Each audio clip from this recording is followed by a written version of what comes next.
వివిధ దళాల అధిపతులు నరేంద్ర మోడీతో ఇప్పటిదాకా భేటీ అయ్యారు. మొన్న అయితే త్రివిధ దళాల అధిపతులతో పాటుగా ఇండో టిబెటన్ బోర్డర్స్తో పాటు బీఎస్ఎఫ్ వాళ్ళతో కూడా నరేంద్ర మోడీ ఒక 5 రోజుల క్రితం భేటీ అయ్యారు. కానీ ఇప్పుడు వరుసగా గత కొన్ని రోజుల నుంచి అటు ఎయిర్ ఫోర్స్తో ఒకసారి, నేవీతో ఒకసారి, ఆర్మీతో ఒకసారి మీటింగ్ అవ్వడం, ఆ తర్వాత సిడిఎస్ వీళ్ళందరితో మీటింగ్ అవ్వడం, ఆ తర్వాత అటాక్ జరగడం ఇదంతా చూసాం.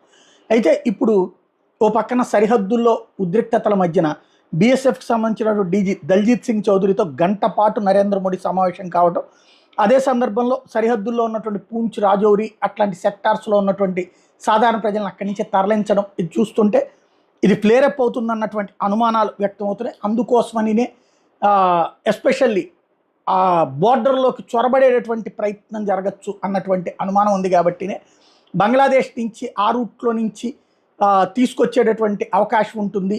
అంటే డైరెక్ట్ అటాక్ యుద్ధం చేయలేనప్పుడు ఇండైరెక్ట్ అటాక్